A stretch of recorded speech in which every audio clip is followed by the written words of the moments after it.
Donc maintenant pour souder, c'est pas compliqué, vous pouvez vous munir de ça. Alors ça, je ne l'utilise plus sur un chantier, c'est un petit chalumeau propane. Hein.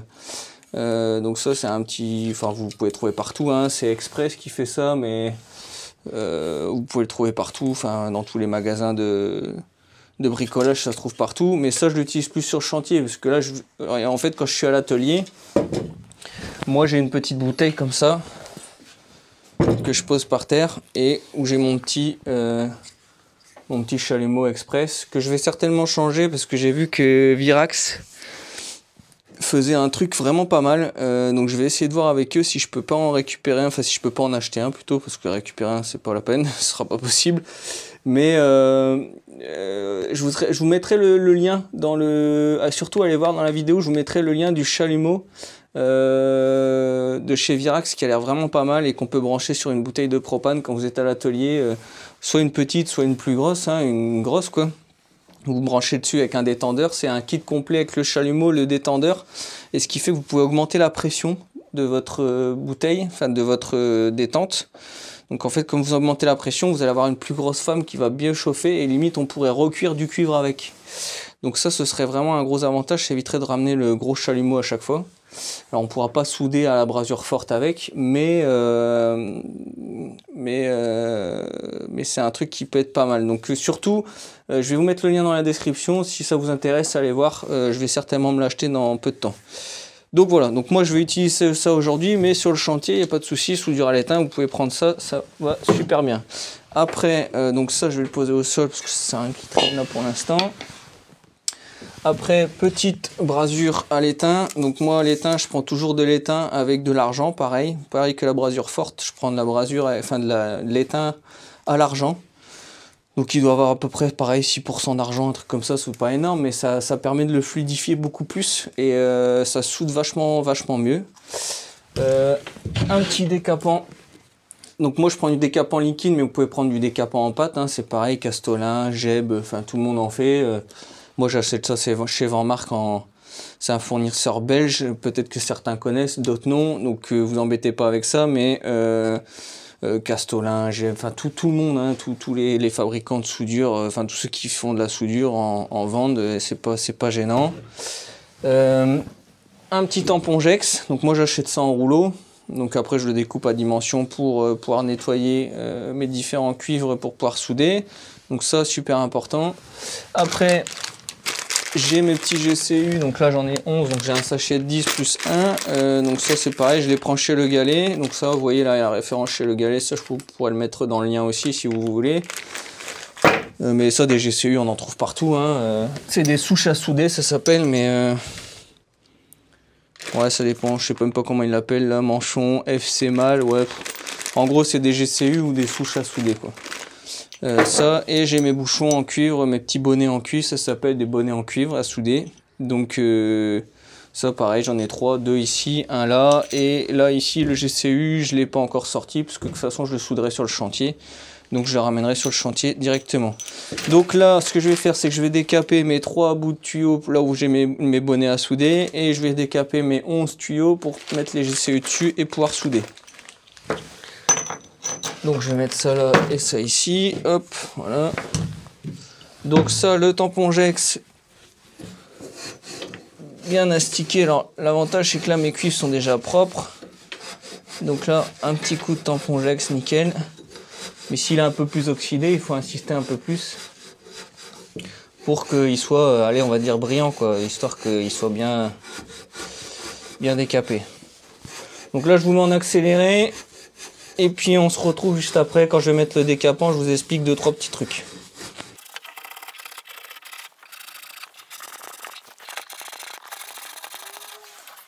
Bon, voilà, c'est bon, j'ai tout nettoyé. Donc, vous voyez bien, hein, faut que ce soit quand même, on voit bien la différence de nettoyage. Donc l'étain super important, hein. C'est pas comme la brasure forte. Ne vous dites pas ouais c'est bon, il y a le décapant, ça va faire l'affaire. Non, non, l'étain ça marche super bien. Et tout ce que vous entendez sur l'étain qui disent que ça tient pas, que c'est fragile, machin. Ces raisons-là, elles sont tout simplement parce que les gens ne nettoient pas leur soudure, donc ça ne tient pas. Il y a juste ça. Nettoyage, décapant, étain, et là, vous êtes tranquille. Donc ça, ici, ce que vous faites, moi je prends mon décapant liquide. Alors c'est vrai que des fois, je pense que le prochain, je prendrais peut-être en pâte. Mais en gros, vous mettez du décapant, voilà, histoire que ça coule bien partout. Sur les 11. Moi, je shoot tout en même temps. Hein. Gagnez du temps. Tout fait en même temps. Et puis après, une fois que vous avez allumé votre chalumeau, bam, on shoot tout et puis c'est fait, quoi. Donc là... Surtout un liquide, alors faire attention, ouais, surtout quand vous mettez du décapant au plafond par exemple. C'est pour ça que le liquide, je suis pas sûr que je vais y rester. Parce qu'une fois je me suis foutu une goutte dans l'œil, alors sans faire exprès, hein, mais ça fait pas du bien. Et c'est un peu dangereux là-dessus, c'est vrai que quand on est au plafond, on a vite fait d'avoir un petit éclaboussure de décapant. Même des fois dans la bouche, c'est pas très agréable. Donc c'est vrai qu'en gel, c'est beaucoup mieux je trouve. Et puis on voit où est-ce qu'on en a mis. Parce que là, on voit pas forcément où est-ce qu'on en a mis. Et après, pareil. Décapant sur le tube et sur le raccord que vous mettez, toujours. Donc ça, hop, on va ouvrir tout ça. Donc pareil, je fais pareil que sur ça. Je vous mets en accéléré, pareil, j'emboîte tous les bouchons, les GCE, puis on se retrouve après.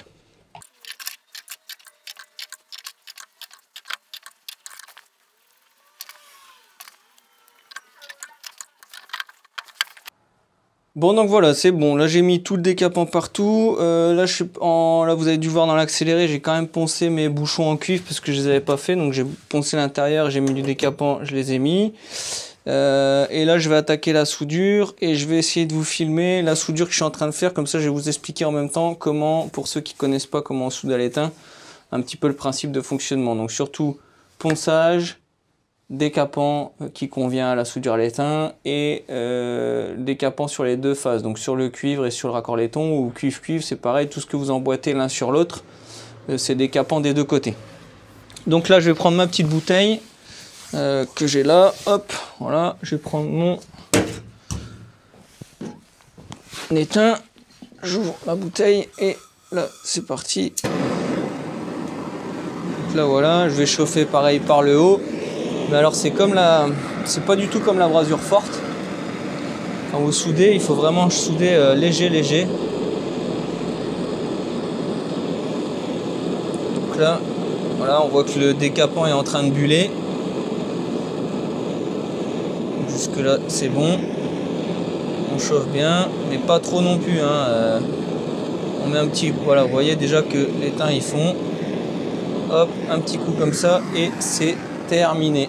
L'étain, il y en a partout. Je vous montrerai après à l'intérieur, vous verrez, il y en a partout. Donc là, je fais pareil et ainsi de suite. Donc là, je vous mets en accéléré.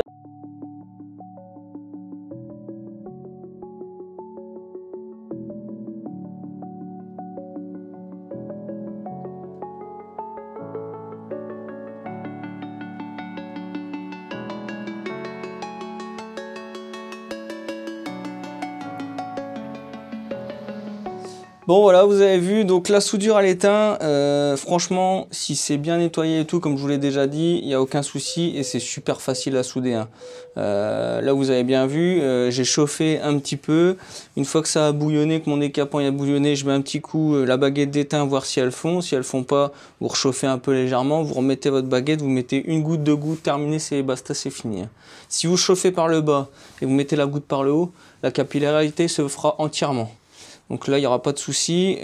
Ici, dans toute façon, pourquoi je soude à l'étain? Il y en a plein qui me disent, voilà, pourquoi tu soudes à l'étain alors que tu fais les piquages à la brasure forte? Ce qu'il faut savoir, c'est que les piquages comme ça, où il y a très peu entre guillemets, de cuivre, je sais pas comment vous expliquer. En fait, l'étain tient par capillarité, c'est-à-dire qu'il faut un minimum d'1 centimètre de tube entre le raccord de capillarité pour que tous les teints viennent dessus et tiennent bien votre raccord pour pas qu'il y ait de fuite. Là ici on a une remontée d'à peine 3 mm de cuivre, ce qui fait qu'à l'étain ça ne tient pas, ça pourrait tenir sur le moment et ça pourrait lâcher peu de temps après ou 1 an ou 2 ans après. Donc ça c'est jamais, enfin de toute façon c'est pas conseillé, faut pas le faire. Il n'y a pas assez de capillarité sur le tube pour que l'étain tienne suffisamment. Donc c'est pour ça qu'on le soude à la brasure forte. Donc piquage brasure forte, ça c'est pas à l'étain. Et par contre pourquoi je fais ça à l'étain et pas à la brasure forte comme j'ai déjà sorti le chalumeau? En fait il y a une raison qui est simple, c'est qu'en fait quand je soude à l'étain, ça ne recuit pas mon cuivre. Donc le cuivre ici, il n'est pas recuit, il reste aussi rigide que quand vous l'achetez en barre. Ce qui fait que quand vous allez mettre vos vannes dessus, déjà quand vous allez serrer vos vannes, il ne va pas bouger parce que comme il n'est pas recuit, il ne va pas commencer à être souple comme du chewing-gum.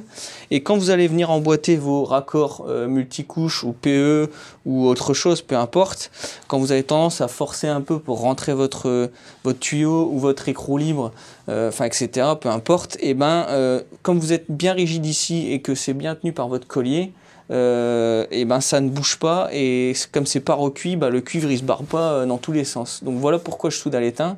Et c'est aussi costaud que de la brasure forte, hein. Franchement l'étain c'est top, moi je trouve ça génial. Toutes nos installations on soude tout à l'étain. La brasure forte on ne l'utilise que pour ressouder par exemple une fuite sur un cuivre, il y a eu un petit picking, un petit trou, en attendant on doit refaire une petite brasure dessus, ça on l'utilise on utilise le chalumeau pour ça, ou quand je fais des piquages en cuivre. Donc c'est la seule moment où je sors mon salumeau, je dois le charger une fois par an. C'est tout, tout le reste c'est soudé à l'étain ou serti quand on n'a vraiment pas le choix. Donc voilà. Donc c'était tout ce que j'avais à dire là-dessus. Donc maintenant, ce que vous pouvez faire, je vais vous montrer, je vais le faire. Moi, je prends un masque, vous allez voir, je vais mettre un masque, c'est normal, c'est parce que moi, tout ce qui est limaille de cuivre, quand je vais commencer à le poncer pour le rendre un peu plus propre, enlever cette calamine un peu que j'ai fait, mais comme j'ai pas soudé trop fort, j'ai pas énormément de calamine, mais je veux juste l'astiquer un peu pour qu'il soit un peu plus propre. Je mets toujours un masque parce que moi, la poussière de cuivre, ça m'arrache les sinus, c'est une horreur.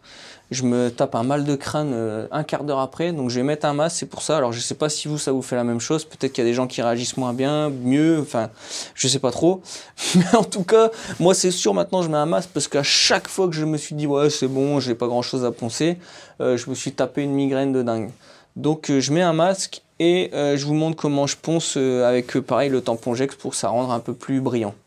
Bon voilà, j'ai mis mon masque, alors c'est pas forcément le bon, mais là j'avais celui-là dans le camion parce que de toute façon comme tout le monde le sait, en ce moment on a tous des masques, hein, donc j'ai retrouvé celui-là dans le camion donc je prends celui-là, mais sinon je prends un FFP2 qui prend un peu plus le truc, mais là c'est juste que la poussière me rentre pas directement dans le nez.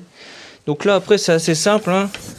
Là ce que vous faites c'est qu'on ponce, alors moi j'y vais pas non plus comme un dingue, hein. On pourrait la rendre ultra brillante, limite polymiroir, hein. Mais là il faut sortir un peu l'huile de coude. Et il va falloir poncer quelques heures. Donc moi c'est juste de le rendre, on va dire, esthétiquement plus beau, pas laisser tout le noir comme ça. Donc là c'est pareil, hein, je continue à poncer, je vous montre et vous allez voir le résultat en accéléré, parce que si je vous laisse tout le temps en train de filmer en normal, en train de poncer, ça va être un peu long.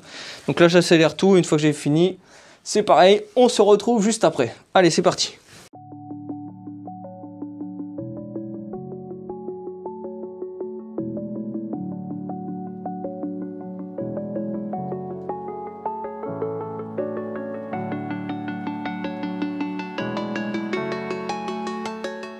Bon voilà, j'ai enlevé mon masque, tout est poncé, tout est nickel. Alors bon, j'ai poncé, on va dire, pour que ce soit esthétiquement joli. Après, j'ai pas non plus poncé comme un dingue.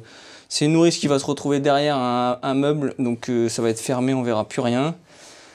Donc voilà, je la veux esthétique quand même, parce que c'est important que ce soit beau, etc. Mais voilà, après je sais bien. Après, tous ceux qui veulent la poncer encore plus pour que ce soit encore plus brillant, ça m'arrive certaines nourrices où elles sont visibles, elles restent visibles dans un local technique.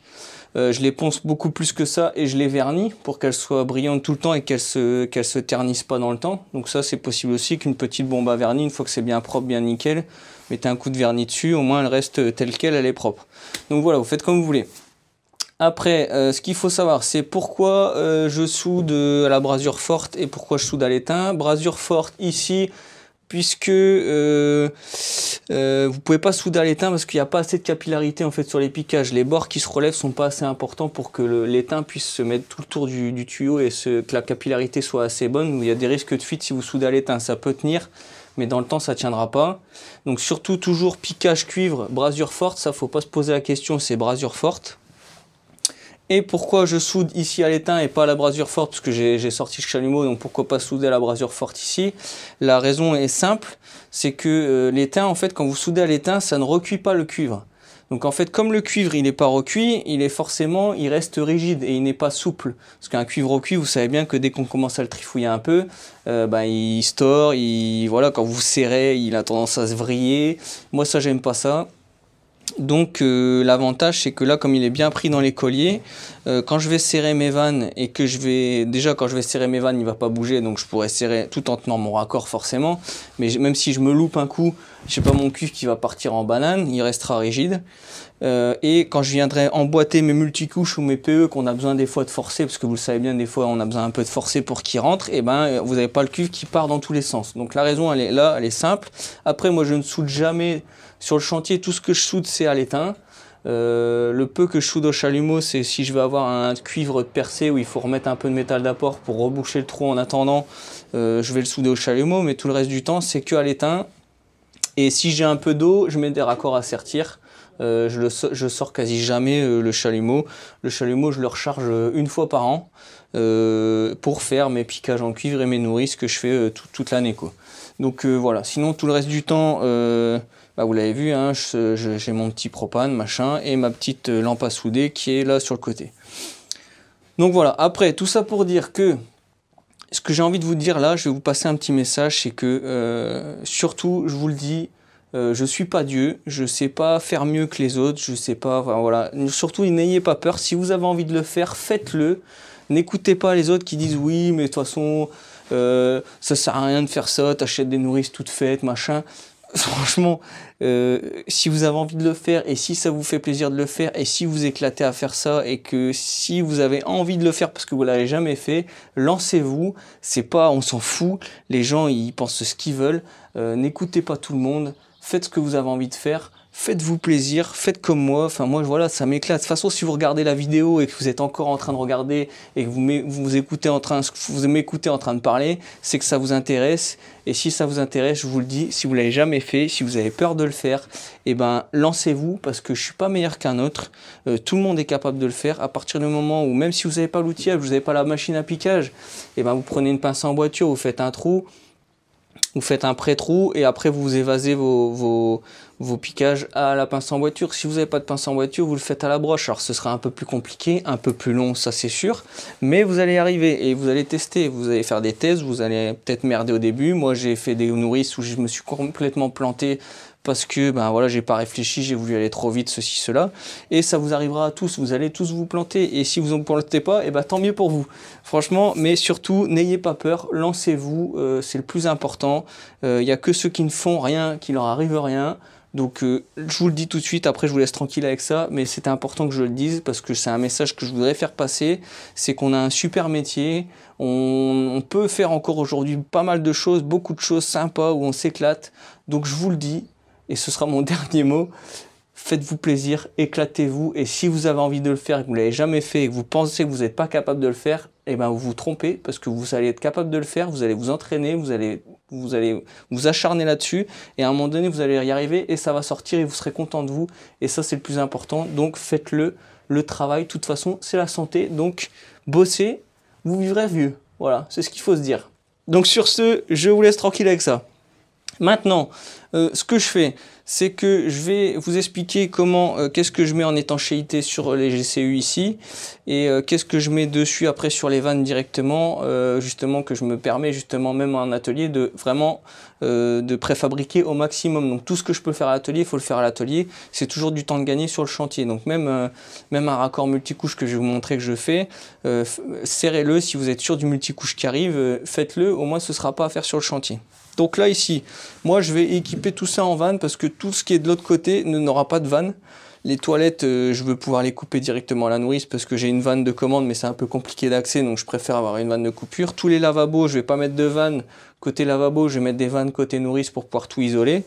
Parce que déjà esthétiquement ce sera plus beau et comme les tubes vont être apparents sur une partie et que ça va être derrière des placards après pour aller accéder aux vannes et tout c'est vachement chiant, donc si on a besoin d'isoler un truc c'est beaucoup plus facile de l'isoler à la nourrice, mais sur d'autres chantiers ça peut être différent. Vous pouvez ne pas mettre de vannes ici et vous mettez des vannes de l'autre côté, ça sert à rien de mettre des vannes sur votre nourrice ici pour en remettre de l'autre côté après, hein. Là c'est de l'argent balancé par les fenêtres. Si vous avez coupé à un côté c'est bon, vous n'avez pas besoin de me prendre la tête quoi. Donc ça, moi ce que je fais, c'est que là j'ai toutes mes vannes ici, donc j'ai mes 11 vannes là que je prends, si j'ai bien compté, hein. Après peut-être qu'il y en manque une, mais normalement j'ai bien fait mon boulot avant de vous montrer ça. Donc là, moi ici, ce que je fais déjà, une pince, une petite multiprise. Moi, j'ai tous des multicouches en 16 qui arrivent ici. Donc là, ce que je vais faire, alors, y en a certains qui vont me dire, oui, c'est pas normal, pourquoi tu fais ça? Moi, je vous dis comment je fais. Après, vous faites comme vous voulez le reste. Moi, là-dessus, je ne mets pas de démontable. C'est-à-dire que la vanne, elle sera fixe au chanvre sur le collecteur. Et ça, ce sera à la Loctite. Et je ne mets pas d'écrou libre. Parce que les écrous libres, le tube il travaille tout le temps, ça se met à pisser, vous venez 2-3 ans après, vous avez toujours des traces de fuite. Les joints fibres, je trouve pas ça super fiable. Enfin moi j'aime pas du tout les joints fibres, c'est soit je mets des joints, soit je mets des raccords 3 pièces coniques, mais vous me verrez jamais mettre des écrous libres sur du cuivre, ou alors c'est super rare parce que j'ai pas le choix, ou que le fabricant il me donne ça à mettre dessus, donc on met ça dessus, sur une chaudière. Mais c'est le seul endroit où je vais en mettre. Après tout le reste, voilà, moi je pars en fixe. Après il y en a qui vont me dire oui mais ta vanne elle est pas démontable, machin, ceci, cela. Faites comme vous voulez. Moi je veux pas de fuite sur mes chantiers. Et de toute façon le jour où je viens changer la vanne, en général c'est que il faut changer autre chose, il faut couper des trucs. Donc dans tous les cas, je coupe le multicouche. Je préfère manchonner le multicouche parce que je laisse toujours un peu de multicouche au sol. Accessible. Donc je préfère couper mon multicouche, mais pendant 10 ans, 15 ans, 20 ans, pas avoir de fuite ou de micro-fuite, que d'aller foutre des écrous libres et démontables partout, et que quand vous serrez, bon désolé, il y en a qui sont en train de taper la discute là dans le quartier, quand j'ai le garage ouvert, bon désolé, ça fait partie du truc, mais bon c'est pas grave, ils sont contents de se voir. Mais voilà, vous allez serrer vos écrous libres, vous allez trop le serrer, le joint il va se plier, il va fuir, enfin voilà, vous avez compris. Moi les joints plats, je suis pas fan. Bon voilà, ça y est, ils sont partis, ils ont discuté, j'ai coupé un peu en attendant parce que sinon ils parlaient de plus en plus fort, donc j'ai arrêté de parler. Donc là ça y est, ils sont partis, on est tranquille. Donc ce que je fais, donc je vous en montre un premier, après je ferai tout en accéléré. Moi ces raccords là, donc ce que je fais c'est que faire attention de mettre les vannes toujours dans le même sens. Donc le liseré argenté par exemple, on va dire qu'on le met toujours dans ce sens là, donc on serre toujours nos raccords. En côté argenté, on le laisse pour le côté collecteur, et côté raccord, on met toujours le même endroit. Comme ça, toutes les vannes seront à l'identique. Ça sert à rien d'inverser les vannes une fois à gauche, une fois à droite, ça va faire moche quoi. Donc donc moi je me sers du Loctite. Donc c'est le Loctite 577. Donc ça va vraiment bien. Quand ton raccord il est contre, moi je mets ça, c'est vachement plus rapide. J'ai jamais été embêté avec ça. Un petit bourrelet dessus, hop. On visse ça contre, je prends ma pince, je le tiens vite fait sans abîmer non plus la vanne avec la multiprise, hein, faire attention, mais si vous avez 2 molettes c'est encore mieux. Et voilà, là mon raccord il est serré, je vais le laisser sécher et je fais la même chose pour tout le reste. Allez c'est parti, je vous mets en accéléré et on se reprend juste après.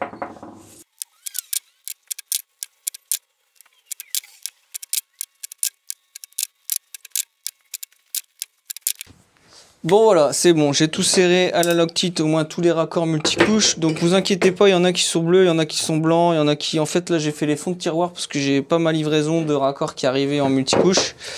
Donc vous inquiétez pas s'il y a des blancs, des différentes couleurs, c'est la même chose, c'est des raccords multicouches. C'est juste que j'en ai des différents parce que comme j'ai fait les fonds de tiroir, j'ai été en chercher dans le camion. Dans un camion, le camion de Romain, j'ai été chercher dans le mien, j'en ai retrouvé à l'atelier. Enfin bref, là clairement j'ai fait les fonds de tiroir, s'il m'en reste 4-5 c'est le bout du monde.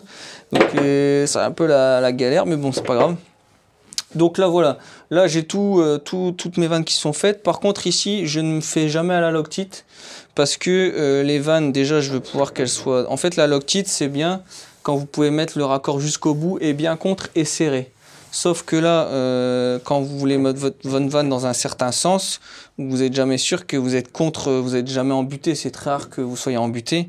Donc là, je préfère le faire au chanvre. Alors il y en a qui vont me dire que ouais, la Loctite c'est bon, tu le serres comme tu veux, tu le laisses, tu le touches plus, tu le laisses sécher, c'est bon. Mais par expérience, je sais que quand c'est pas contre, forcément, si vous mettez un petit coup de serrage ou quoi, et que votre vanne elle bouge légèrement au bout d'un jour ou deux ou sur le chantier, et ben votre Loctite il casse et après ça fuit et vous avez une petite goutte qui sort. Et franchement, moi qui mets pas de démontable, je m'arrache les cheveux parce que là faut tout péter, enfin faut tout couper, tout. Donc là ouais, pour le coup le démontable il serait utile, mais la seule chose c'est que si vous voulez pas avoir de fuite, il faut faire les choses correctement avant et au moins vous n'avez pas de fuite. Mais je vous parle par expérience parce que ça m'est arrivé une fois, donc ça va pas m'arriver deux fois. Donc ce qu'on fait, c'est que moi ici, là je vais faire tout au chanvre, donc je vais gratter tous mes raccords. Donc à la multiprise, hop, je mets un coup sur tout pour que ma filasse elle accroche et qu'elle tourne pas sur le raccord qui est un peu lisse. Donc j'éclate pas non plus le filet, hein. C'est juste que je mets un coup de pince en haut, en bas, parce que moi le faire à la scie, franchement ça me saoule. Y en a qui le font à la scie, moi je casse comme ça l'arête avec la multiprise et ça va nickel. Y a pas de souci. Donc après moi ce que je prends c'est donc je travaille avec moi souvent avec, enfin c'est pas souvent, tout le temps avec Gem. Donc j'ai mon petit pot de filasse, ça je trouve ça c'est super pratique, hormis si vous avez vraiment des tonnes et des tonnes de raccords sur un gros chantier à faire ou des gros diamètres, là vous pouvez prendre une poupée de filasse. Mais sinon comme si vous faites comme moi tous les jours, des petits raccords, des trucs, vous voulez pas avoir de la filasse qui s'en mêle de partout dans le camion ou dans votre caisse à outils, le petit bobino filasse de chez Gem, le Gem à tout et ça va nickel. Alors ouais, il y en a, ils vont me dire on n'a pas le droit à la filasse sur le sanitaire. Oui je sais, mais en attendant ça fait des années que je fais comme ça marche très bien. Et ça a jamais tué personne, hein. C'est pas de la filasse qui va vous intoxiquer. Donc, mais oui, je sais, j'ai pas le droit, mais en gros, je m'en fous. Donc voilà, donc c'est comme ça, et voilà, ça fait des années, les anciens ils faisaient comme ça a jamais tué personne. Donc voilà, c'est pas aujourd'hui que ça va commencer, mais après, chacun fait comme il veut. Mais moi, je mets de la filasse, c'est super fiable, ça tient super bien, et voilà. Donc, filasse, hop, j'ai mis mes deux petits crans. Je fais ça, hop, un tour, deux tours, je prends l'autre avec, hop, je reprends la deuxième, tac, on fait comme ça, et voilà, c'est bon. Donc pour éviter de vous en foutre partout à chaque fois que vous faites une filasse, vous faites les 11 filasses avec la filasse, et après vous mettez votre pâte d'étanchéité sur les 11, ça sert à rien d'en faire un, mettre la pâte, vous essuyez le doigt sur le pantalon, alors le faites jamais, moi je trouve ça... Ayez un chiffon et quelque chose, mais arrêtez de vous frotter les doigts quand je vois des peintres là, qui ont du silicone de partout, de la peinture partout, franchement c'est dégueulasse. Donc ayez un chiffon, voilà, ou si vous faites ça, moi je vais vous montrer une petite technique pour essuyer son doigt après. Mais là je fais les 11 filasses, donc je vous mets en accéléré, et après je vous montre comment je mets le Gem et comment je m'en fous pas partout sur les doigts.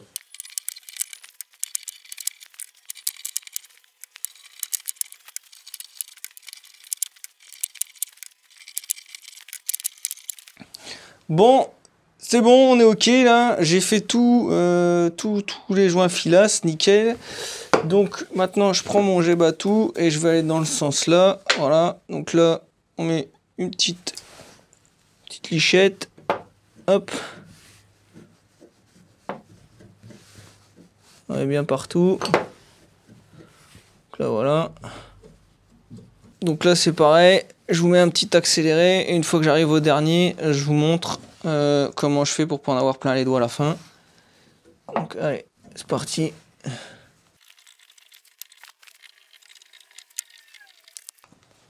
Bon donc là voilà, c'est bon, j'ai mis le colmat partout, j'ai rien oublié, de toute façon ça c'est bon. Donc l'intérêt c'est ça, c'est de faire les 11 filasses ou les nombres de filasses que vous avez à faire, et vous mettez votre colmat dans la foulée.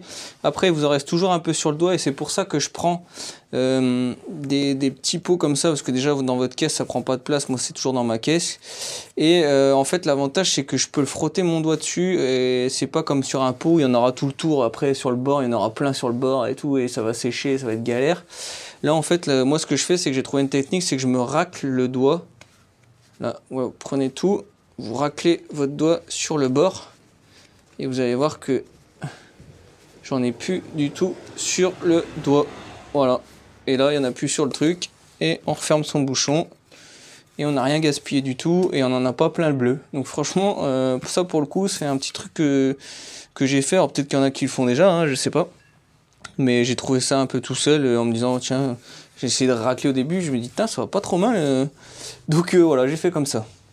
Bon donc voilà, là j'ai mis toute la filasse, j'ai mis tout le colmat, donc ça c'est bon, c'est nickel. Maintenant ce que je vais faire c'est que je vais mettre mes vannes donc, dans la foulée, hein, tout en suivant. Donc là ce qu'on fait, on ferme le manche. Et il faut aller en allant, comme ça vous avez toujours la place pour pouvoir serrer. Si vous mettez tout avant, vaut mieux les mettre une par une et vous les serrez au fur et à mesure. Comme ça vous n'avez pas de vanne ici qui vous gêne. Si je la mettais déjà tout de suite là, tout sans rien voir, putain, je vais m'en sortir, sans avoir tout serré avant, bah, en fait elle vous gêne. Alors que si vous allez en allant, bah, vous n'êtes pas gêné, vous pouvez serrer l'une après l'autre sans être gêné. Donc là, voilà. Alors pas besoin de serrer comme un dingue, limite là j'ai fait un tour de trop, hein, parce que là je dois forcer quand même assez fort, ça sert à rien. La limite c'était trop là, hein. Après il faudra que je regarde si je suis pas trop mal. Mais et donc là vous rouvrez l'autre pour pas que ça vous gêne pour serrer le reste. Donc là je vous disais tout à l'heure, hein, enfin dans la vidéo d'avant, vous voyez on n'est pas loin, hein. On n'est pas loin, limite, je suis à la limite de toucher, donc là ouais j'aurais pu ouvrir ici et j'aurais eu forcément 1 cm de jeu, mais ça aurait été galère pour serrer. Donc vous voyez les 6 cm d'écart ils sont pas trop, hein, pour serrer toutes les vannes. Non mais franchement, donc là c'est pareil, je vais pas serrer comme une brute, parce que l'autre je l'ai un peu trop serré. Hop.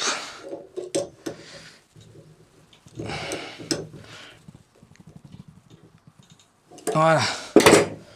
Hop là. Et on fait pareil. Voilà.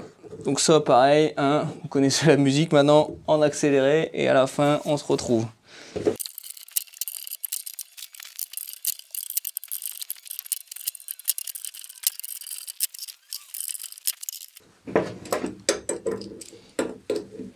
Bon donc là voilà, on est à la dernière.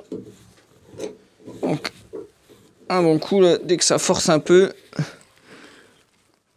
ça sert à rien de serrer les vannes comme des malades, hein.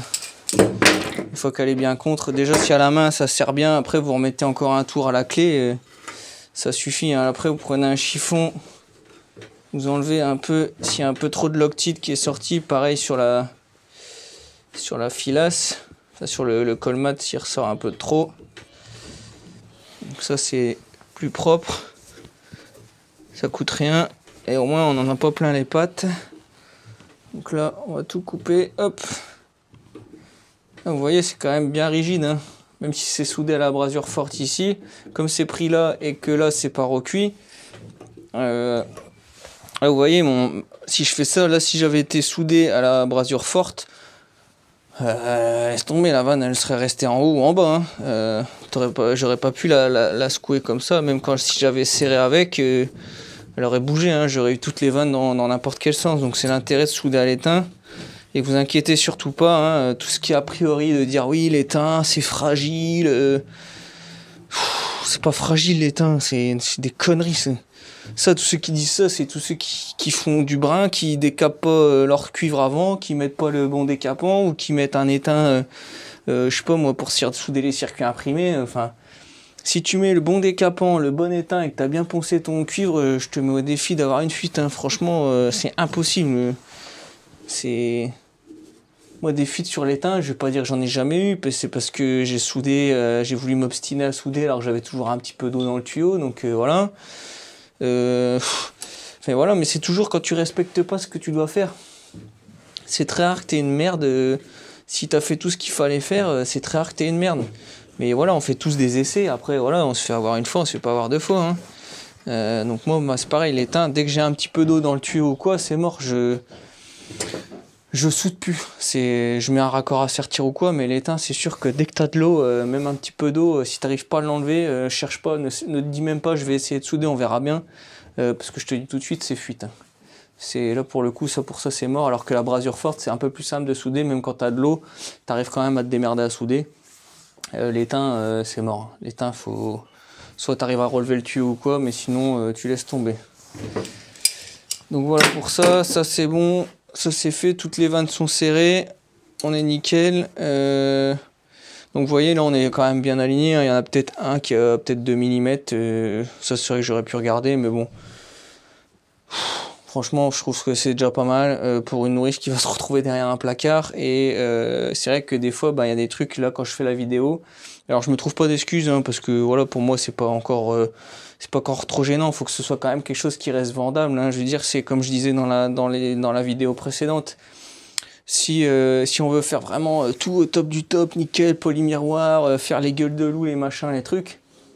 Là, c'est une nourrice en gros, sans filmer, allez, c'est 3 heures quoi. 3 heures, elle est torchée quoi. Entre les rails, machin, j'ai le truc dans la tête, 3 heures avec tous les piquages, avec une machine à piquage, hein, j'entends bien.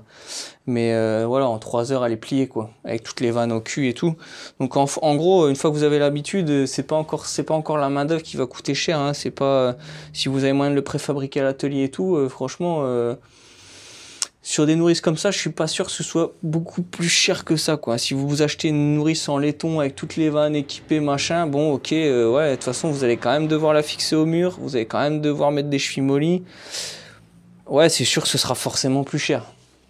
Mais c'est pas non plus ouf. Et puis, vous avez surtout sur le chantier, vous avez plus de croisement de tuyaux parce que là, vous voyez, j'ai 2 eaux froides qui arrivent, je mets 2 eaux froides et j'ai pas les inversions dans tous les sens. C'est aussi l'avantage. C'est pour ça que je fais des nourrices en cuivre. C'est parce que justement, la nourrice cuivre me permet de pouvoir ramener mon tuyau là où je veux et au moins les tuyaux qui sortent du sol, ils arrivent tous nickel et il n'y a pas des croisements dans tous les sens. Donc voilà, bon voilà, là c'est fini, hein, vous voyez bien, hein, tout est bon, elle est plus ou moins astiquée, enfin propre, voilà, pour aller sur le chantier, les bouchons sont soudés, toutes mes vannes sont mises en place, mes raccords multicouches sont mis en place, j'ai plus qu'à emboîter mes raccords multicouches sertir. Comme je vous l'ai dit tout à l'heure, je ne mets pas démontable et vous savez pourquoi. Après, vous faites comme vous voulez. Si vous voulez mettre du démontable, vous mettez du démontable. Ça, c'est pas gênant. Ça change en rien à la confection de la nourrice. Donc ça, après, vous faites comme bon vous semble. Et après, la seule chose que j'ai pas soudé ici, c'est parce que je sais pas exactement à quelle hauteur elle va arriver mon arrivée de floche. Je sais pas où je vais mettre la vanne. Je sais pas encore trop. Donc quand je suis pas sûr, je mets toujours un peu de surlongueur. Au moins, je suis pas embêté. Et puis je pourrais faire ce que je veux sur le chantier. Il vaut mieux être un petit peu plus long. C'est pas 15 cm de cuivre qui va te ruiner. Donc, et puis surtout que ça se recycle, donc tu mets ça dans le bac à cuivre et puis voilà. Donc voilà, on est ok, c'est fini, c'est tout bon. Bon ça y est, on est sur la fin. Je t'ai montré vraiment comment moi je réalise mes nourrices cuivre. Alors j'espère que ça va vous plaire, j'espère que ça va te plaire. J'espère que pour ceux qui en ont jamais fait, ça va vous motiver à en faire. Pour ceux qui en ont déjà fait, j'espère que je vous ai peut-être apporté des solutions autres et peut-être des idées différentes, peu importe. Si c'est pas le cas, c'est vous êtes peut-être un jeune apprenti qui regarde et ça va peut-être vous motiver. Peut-être que vous êtes une personne qui recherche à se reconvertir dans le métier et peut-être que cette vidéo vous motivera. En tout cas, il y a plein de choses il y a plein de raisons pour lesquelles je fais ça aujourd'hui. C'est que déjà, je veux vous aider, je veux vous montrer que le métier de plombier, c'est un beau métier, qu'on peut faire des belles choses, qu'on n'est pas là juste pour tirer du PER et du multicouche, on peut aussi se servir de sa tête. On a un métier très technique, que ce soit dans le chauffage ou dans le sanitaire. On a vraiment un métier très complet, on ne s'ennuie pas, tous les jours c'est quelque chose de différent. Moi dans mon métier je m'éclate, alors je dis pas que je fais toujours des super boulots de ouf, ça arrive comme tout le monde, comme dans n'importe quel métier, avoir des boulots un petit peu moins sympas à faire, mais les boulots moins sympas il faut les faire avec volonté et ça passe beaucoup plus vite et une fois que c'est fini on passe à autre chose et on recommence à faire du bon boulot. Donc voilà, ce qu'il faut se dire c'est ça, c'est en tout cas ce que j'espère c'est d'aider un maximum de personnes. Je sais pas qui je vais toucher, j'ai pas forcément énormément d'abonnés donc aujourd'hui je sais pas, j'ai pas encore beaucoup de recul par rapport à ça. Mais en tout cas n'hésitez pas à me mettre des commentaires, si dans les descriptions il y a des choses qui vous manquent, que vous voulez savoir, n'hésitez pas, vous me les mettez dans les commentaires et je vous répondrai sans problème, avec grand plaisir. En tout cas, pour terminer, j'espère vous avoir aidé, j'espère que ça vous plaira, j'espère que ça plaira au plus grand nombre, que ça donnera envie à plein de monde. Enfin, je me répète peut-être, mais c'est super important pour moi. Je fais pas ça pour rien, je fais pas ça forcément que pour moi. On fait ça aussi pour soi parce que c'est aussi valorisant et de montrer aux gens qu'on est capable de faire des choses. Mais c'est surtout la priorité pour moi, c'est vous montrer que tout le monde est capable, que je suis pas plus fort qu'un autre. Je vous l'ai déjà dit. Donc je vais m'arrêter là parce que sinon je vais vous faire un discours de malade. Donc voilà. Sur ce, si ça vous a plu, surtout mettez-moi un pouce bleu parce que au moins ça me permet de voir si ça a plu. C'est super important. Donc surtout, défoncez les pouces bleus, c'est super important pour moi. Enfin, ça va me faire super plaisir. Et si vous voulez rien rater, parce que je vais faire plein de vidéos, hein. J'ai mes abonnés, ils m'envoient plein d'idées. Donc franchement, des idées, j'en ai la blinde. J'ai pas de quoi m'ennuyer. Donc des tutos, il va en avoir plein, que ce soit sur le chauffage, sur le sanitaire, sur les réglementations, sur... Enfin voilà, je sais même pas par où je vais commencer, mais en tout cas, je vous en ferai une quasi toutes les semaines, voire les 2 semaines. Ça dépend en fonction du temps que ça me prend et du temps que j'ai aussi alloué pour faire ça. Mais donc surtout, abonnez-vous, cliquez sur la petite cloche pour avoir les notifications et qu'au moins quand je poste quelque chose, vous soyez avertis, vous loupez rien. Voilà, c'est le plus important. Sur ce, pour terminer, comme je dis toujours, le travail, c'est la santé. Allez, ciao, à bientôt.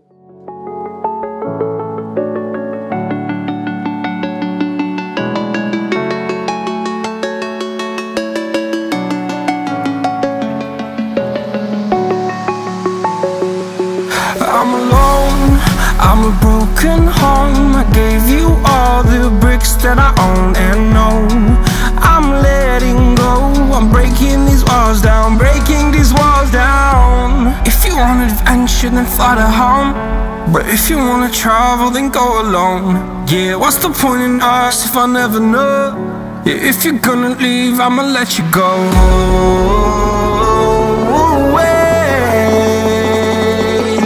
I'm tired.